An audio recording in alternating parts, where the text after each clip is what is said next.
자, 오늘은 우리가 21학년도 고1 학력평가 기출 독서 지문을 한번 같이 공부를 해볼 건데요. 이 글은 여러분 예술 지문에 해당하는 글이고요. 내용 자체가 굉장히 어려운 편이 아니기 때문에 충분히 우리 친구들이 천천히 읽으면서 따라가면 좋을 것 같습니다. 자, 그럼 오늘 쌤과 함께 정리를 한번 해봅시다. 자, 1문단을 보면서는 우리가 언제나 첫 문단 독해를 해야 돼요. 쌤이 늘상 강조하는 거 알죠? 자, 우리가 첫 문단에서는 이 글이 무슨 소재로 쓰였는지, 어떤 이야기거리를 이야기할 건지 두 가지를 찾아보는 거예요. 그걸 쌤이 중심 소재와 그 소재로 무슨 이야기를 할 건지 방향성을 살펴보자 라는 말을 늘 씁니다. 그래서 이걸 우리가 한번 찾아보면서 1문단을 읽어볼게요. 사진이 등장하면서 회화는 대상을 사실적으로 재현하는 역할을 사진에 넘겨주게 되었고 그에 따라 화가들은 회화의 의미에 대해서 고민하게 되었다. 자, 여러분 중요한 내용이 나왔는데요. 사진의 등장으로 인해서 회화의 의미에 대한 고민이 생겼다라는 거예요. 그래서 이 회화의 의미에 대해서 고찰하게 된 어떤 배경이 지금 등장하고 있죠. 즉, 이 사람들은요, 사진이 어차피 사실의 재현을 잘하는데 그럼 그림이 존재하는 이유는 뭘까? 이거에 대해서 고민을 했다는 거죠.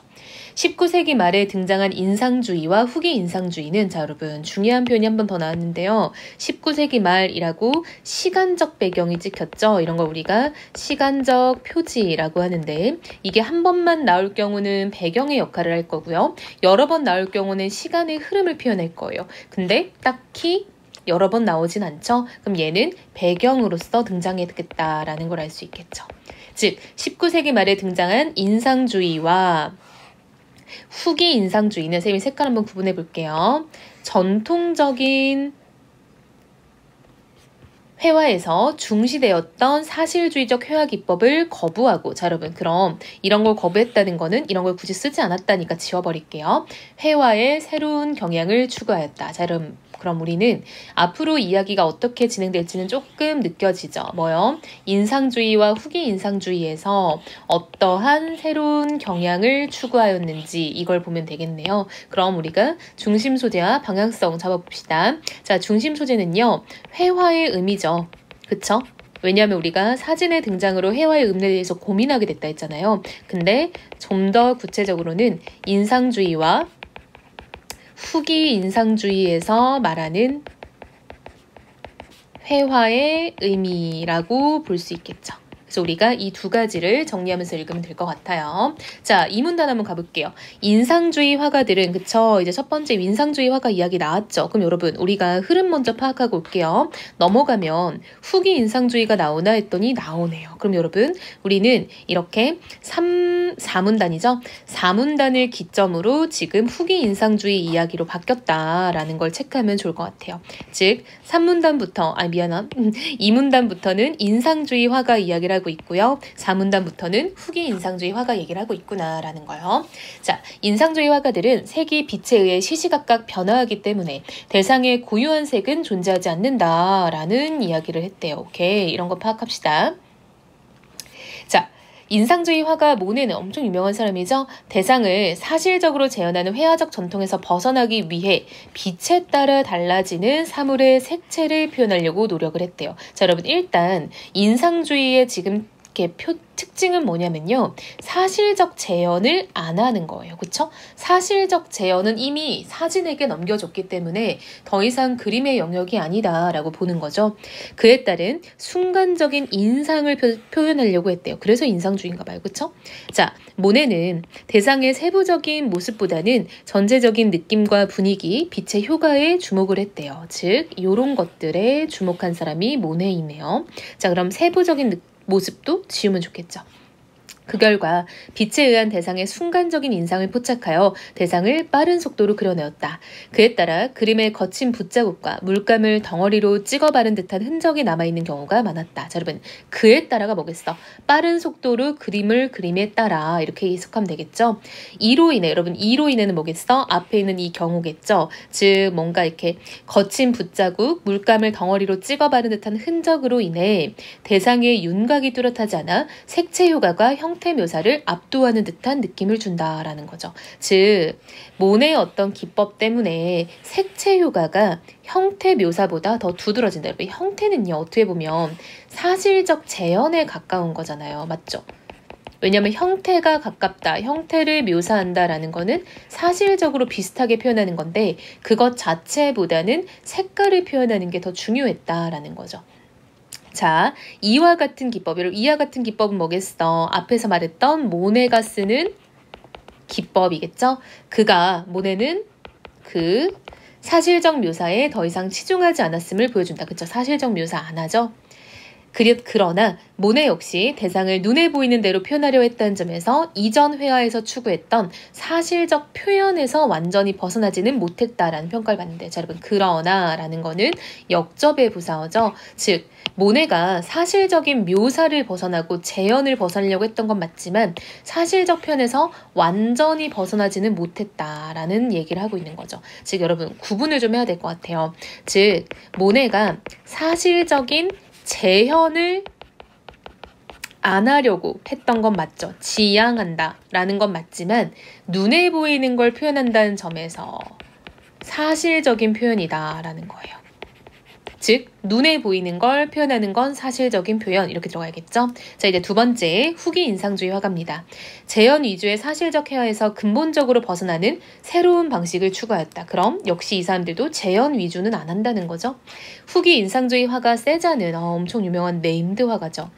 회화에는 눈과 두뇌가 필요하다. 이 둘은 뭐겠어? 눈과 두뇌겠죠. 서로 도와야 하는데 모네가 가진 것은 눈뿐이다 라고 말하면서, 자 여러분 모네가 가진 건 눈뿐이다 말하는 이유는 뭐겠어? 앞에 우리 봤죠? 즉 모네 역시 결국은 뭘 추구했다? 사실적인 표현에서 벗어나지 못해서 좀 시각적인 것을 표현하려고 했다라고 되어 있죠. 여기죠? 모네 역시 눈에 보이는 대로 표현하려고 했다라는 거. 이 부분이 모네가 가진 건 눈뿐이다 라는 말인 거죠. 그래서 세잔은 두뇌도 필요했다라는 거죠.